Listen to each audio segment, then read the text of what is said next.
ರಾಗ ಜೋಗ್. ಸ್ಮಿತಜ್ಯೋತ್ಸ್ನಾಜಾಲಂ ತವ ವದನಚಂದ್ರಸ್ಯ ಪಿಬತಾಂ ಚಕೋರಾಣಾಮಾಸೀತ್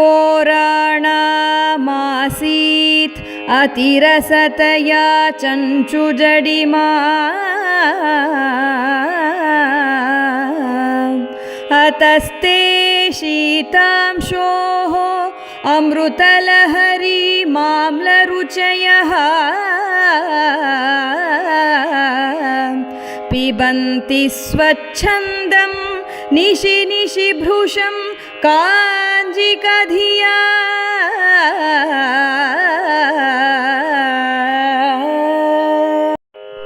ನಿನ್ನ ವದನೇಂದುವಿನ ದರಹಾಸಂ ಎಂದೆಂಬ ಜೊನ್ನಮಂ ಸವಿಯುವ ಚಕೋರ ಕಂಗಳ್ಗೆ ಸಂಪನ್ನ ಮಾಧುರ್ಯದಿಂ ಜಿಹ್ವೆಯದು ಜಡವಾಯ್ತು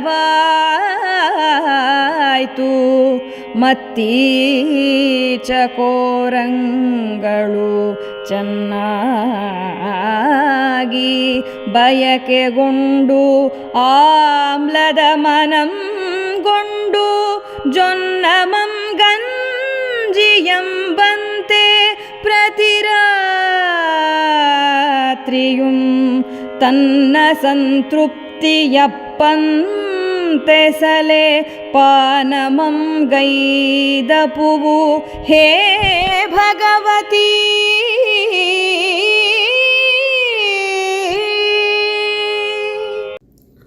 ಅರವತ್ತ್ಮೂರನೆಯ ಶ್ಲೋಕ. ಆಚಾರ್ಯ ಭಗವತ್ಪಾದರು ಜಗಜ್ಜನನಿಯ ಮುಖಚಂದ್ರದ ವರ್ಣನೆಯನ್ನು ಮಾಡ್ತಾ ಇದ್ದಾರೆ. ಜನನಿ ತವ ವದನ ಚಂದ್ರಸ್ಯ, ನಿನ್ನ ಮುಖವೆಂಬ ಚಂದ್ರದ ಸ್ಮಿತ ಜ್ಯೋತ್ಸ್ನಾಜಾಲಂ, ಮುಗುಳುನಗೆ ಅನ್ನುವಂತಹ ಬೆಳದಿಂಗಳಿನ ಜಾಲವನ್ನು, ಬೆಳದಿಂಗಳಿನ ಸಮೂಹವನ್ನು ಪಿಬತಾಂ, ಕುಡಿತಾ ಇರುವಂತಹ ಚಕೋರಾಣಾಂ, ಚಕೋರ ಪಕ್ಷಿಗಳಿಗೆ ಅತಿ ರಸತಯ, ಅತ್ಯಂತ ರಸವತ್ತಾಗಿ ಇರುವ ಕಾರಣ, ಅತ್ಯಂತ ಮಧುರವಾಗಿ ಇರುವ ಕಾರಣ ಚಂಚು ಜಡಿಮಾ ಆಸೀತ್.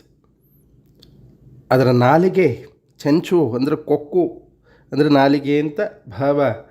ಚಂಚು ಜಡಿಮಾ ಜಡವಾಗಿಬಿಡುತ್ತಂತೆ. ಅದರ ಚಂಚು, ಕೊಕ್ಕು ಅಥವಾ ನಾಲಿಗೆ ಜಡವಾಗಿ ಹೋಗ್ಬಿಡ್ತು. ತುಂಬ ಸಿಹಿಯನ್ನೇ ತಿಂತಾ ಇದ್ದರೆ ನಾಲಿಗೆಗೆ ಒಂದು ರೀತಿ ಅರುಚಿಯಾಗಿಬಿಡುತ್ತೆ. ಖಾರವನ್ನೋ ಹುಳಿಯನ್ನೋ ಮತ್ತೆ ಸೇವನೆ ಮಾಡೋಣ ಅಂತ ಅನ್ನಿಸ್ಬಿಡುತ್ತೆ. ಹಾಗಾಗಿಬಿಡ್ತು. ಅಥಸ್ತೆ ಆಮ್ಲ ರುಚಯ, ಅವರಿಗೆ ನಾವು ಹುಳಿಯಾದದ್ದನ್ನು ಏನಾದರೂ ತಿನ್ನಬೇಕು ಅಂತ ಅನ್ನಿಸ್ಬಿಡ್ತು. ಹಾಗಾಗಿ ಶೀತಾಂಶೋಃ ಅಮೃತಲಹರೀಂ ನಿಶಿ ನಿಶಿ, ಶೀತಾಂಶುವನ್ನು, ಅಮೃತಾಂಶುವಿನ ಅಮೃತ ಲಹರಿಯನ್ನು ನಿಶಿ ನಿಶಿ ಪ್ರತಿ ರಾತ್ರಿಯೂ ಕೂಡ ಭೃಶಂ ಯಥೇಚ್ಛವಾಗಿ ಯಥಾಶಕ್ತಿಯಾಗಿ ಕಾಂಜಿಕಧಿಯ ಹುಳಿಗಂಜಿ ಎನ್ನುವಂತಹ ಬುದ್ಧಿಯಿಂದ ಸ್ವಚ್ಛಂದಂ ಪಿಬಂತಿ, ಸ್ವಚ್ಛಂದವಾಗಿ ಆನಂದವಾಗಿ ತಿನ್ನತ್ವೆ ಅಂತ. ಅಂದರೆ ಚಕೋರ ಪಕ್ಷಿಗಳು ಪ್ರತಿ ರಾತ್ರಿಯೂ ಪರ್ವತಗಳಲ್ಲಿ ಬೆಳದಿಂಗಳನ್ನು, ಚಂದ್ರನ ಅಮೃತಧಾರೆಯನ್ನು, ಅಮೃತಧಾರೆ ಅಂತಂದರೆ ಬೆಳದಿಂಗಳು, ಅಮೃತಾಂಶು ಅಂತ ಚಂದ್ರನಿಗೆ ಹೆಸರು, ಅದನ್ನು ಕುಡಿಯತ್ತೆ ಅಂತ ಕವಿಶಾಸ್ತ್ರ ಸಿದ್ಧವಾದಂಥದ್ದು. ಲೋಕದಲ್ಲಿ ಇದು ಅಪ್ರಸಿದ್ಧ. ನೇರವಾಗಿ ಬೆಳದಿಂಗಳನ್ನೇ ಕುಡಿಯತ್ತೆ ಅಂತಂದರೆ ಇಲ್ಲ.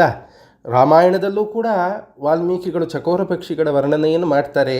ರಾತ್ರಿಯ ಸಂದರ್ಭದಲ್ಲಿ, ಶರತ್ಕಾಲದಲ್ಲಿ ಆ ಮರಗಿಡಗಳ ಎಲೆಯ ಮೇಲೆ ಬಿದ್ದಂತಹ ಹಿಮದ ಆ ನೀರು ಧಾರೆಯಾಗಿ ಬಿಡ್ತಾ ಇರಬೇಕಾದ್ರೆ ಇದು ಕೊಕ್ಕನ್ನು ಅಲ್ಲಿಟ್ಟು ಕುಡಿಯುತ್ತಂತೆ.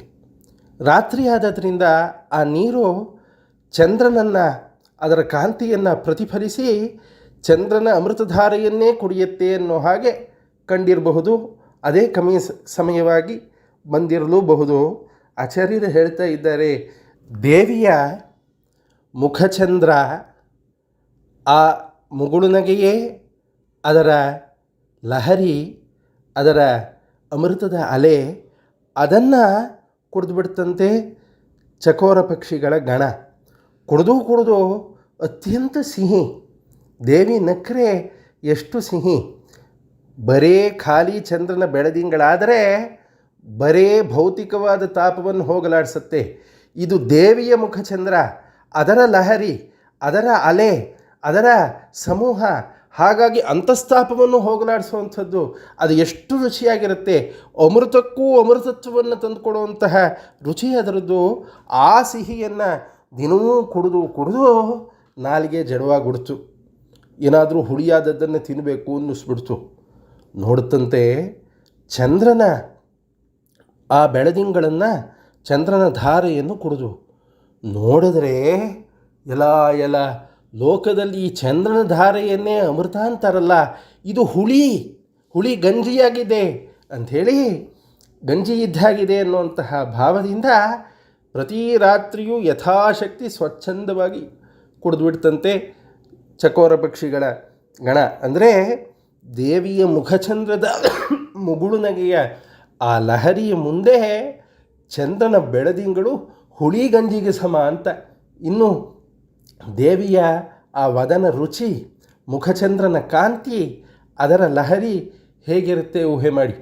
ಚಂದ್ರನ ಕಿರಣವೇ ಅಮೃತ ಅಂತಾದ ಮೇಲೆ, ಅದೇ ಹುಳಿಯಾದ ಮೇಲೆ, ಇನ್ನು ದೇವಿಯ ಆ ಮುಖಾಮೃತದ ಲಹರಿ ಎಷ್ಟು ಅದ್ಭುತವಾಗಿರಬಹುದು ಅಂತ. ಏನಾದರೂ ಆಗಲಿ, ವರ್ಣನೆಗಾದರೂ ಆಗಲಿ, ಆಚಾರ್ಯರು ಚಕೋರ ಪಕ್ಷಿಗಳು ದೇವಿಯ ಮುಗುಳ್ನಗೆ ಎನ್ನುವಂತಹ ಅಮೃತಧಾರೆಯನ್ನು ಕುಡಿದುಬಿಡ್ತು ಅಂತ ಹೇಳಿದ್ದಾರೆ. ಆ ಚಕೋರ ಪಕ್ಷಿಗಿರೋ ಭಾಗ್ಯ ನಮಗಿಲ್ವಲ್ಲ. ಆ ದೇವಿಯ ಆ ನಿಜವಾದಂತಹ ಅಮೃತವನ್ನು ಆಸ್ವಾದನೆ ಮಾಡುವಂತಹ ಯೋಗ್ಯತೆ ನಮಗಿನ್ನೂ ಬಂದಿಲ್ವಲ್ಲ ಅಂತ ನಮಗನ್ನಿಸ್ಬಿಡುತ್ತೆ. ವರ್ಣನೆಯೇ ಆಗಿರಬಹುದು, ಪಕ್ಷಿಯನ್ನು ಸುಮ್ಮನೆ ಆಚಾರ್ಯರು ವರ್ಣನಾಕ್ರಮದಲ್ಲಿ ಹೇಳಿರಬಹುದು, ಆದರೂ ಕೂಡ ಆ ಭಾವ ಬಂದುಬಿಡುತ್ತೆ. ಅಂದರೆ ಮುಖಚಂದ್ರನ ಆ ಕಾಂತಿ, ದೇವಿಯ ಮುಖಚಂದ್ರದ ಕಾಂತಿ ಅಷ್ಟು ವಿಶೇಷವಾದಂಥದ್ದು, ಅಷ್ಟು ಅನ್ಯಾದೃಶವಾದಂಥದ್ದು, ವರ್ಣನಾತೀತವಾದಂಥದ್ದು ಅಂಥೇಳಿ ಆಚಾರ್ಯರು ಹೇಳಿದ್ದಾರೆ.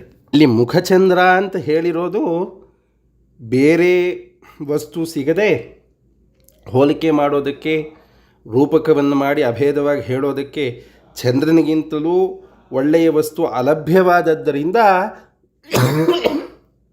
ಮುಖಚಂದ್ರ ಅಂತ ಹೇಳಿದರೂ ಕೂಡ ಬರೇ ಈ ಭೌತಿಕ ಚಂದ್ರನಲ್ಲ, ದೇವಿಯ ಮುಖ ಅನ್ನೋದು ಅದಕ್ಕಿಂತಲೂ ಎಷ್ಟೋ ಪಟ್ಟು ಇನ್ನೂ ಸೊಗಸಾಗಿದೆ.